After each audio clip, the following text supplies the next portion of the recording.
Saan ka ba pupunta? Puntusan na ko. Sabay na tayo. Ilaw man. Uy, sino ito? Si Coco Martin to. Ang panusay. Tara. Lilipad eh.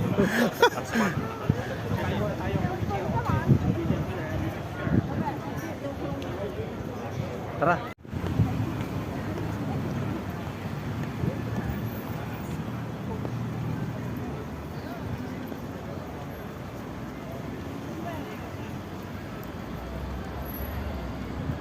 No. Cellphone lang muna.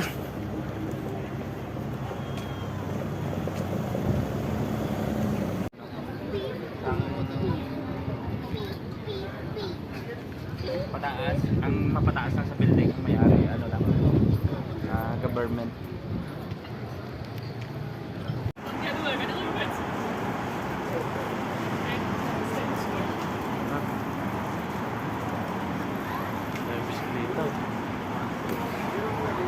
Dili uso mountain bike, no?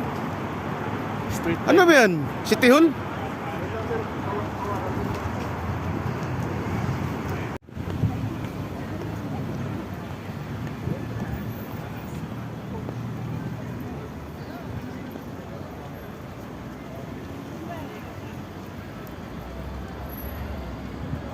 No. Cellphone lang muna.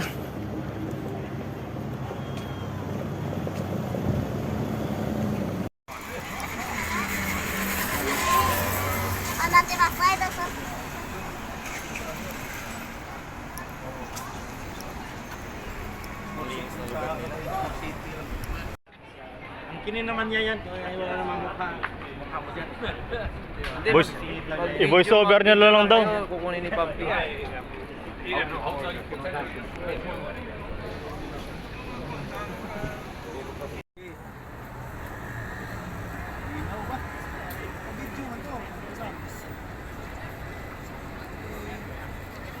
Mga McDonald's. Tangkad ah. May mga bar dyan, no? Pero bawal yan sa amin. Dito lang kami sa street maglakad-lakad. Kasi titingin lang kami ito si ate. Bawalin sa amin kasi hindi tumatanggap ng pera. Hindi sa akin, ito na tama na sa akin. Maubos ko man dito ma. Dito tayo? Dito pala kayo. Diyan ka pala ka. Gara ng bike ng kabayan. May service ka. Di, ito yung issue namin sa yung trabaho ko dyan sa Copenhagen na yung mga power tools. Yun. Dyan ako.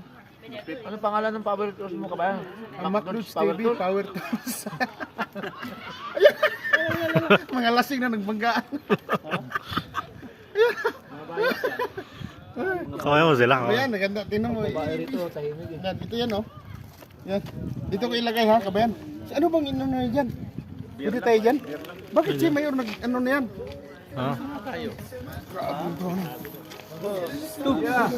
Hello. Nakita ba? Yan. Ay, putang mga kulukoy sa Zamboanga. Nagkasama ang mga kulukoy sa Zamboanga. Shout out sa taga Zamboanga del Sur at saka sa mga kababayan ko sa Liloy. Liloy. Sila si ano? Yung pinsan mo doon, mga Alpas, si Jocelyn Alpas. Lalo na yung mga Carillo family, Alpas family. Especially ito may pamilyeng mga yung mga kapatid ko diyan sa Zamboanga. Ayan. I-post ko na to. Huwag mo i-post kasi shout out din sa mga subanin diyan. Uy, full na. Nawala na. Yung ano? Oh, copy na no. Nawala na. Yan lang yun, di ba? Ilawan niyo to. Wala na yan. Ano yun? Baka may kumuha na rin yun. Flashlight. Flashlight? Palit. Nakatag dito rin yun, oh. Yan. Uy, nandiyan ba si Gundo?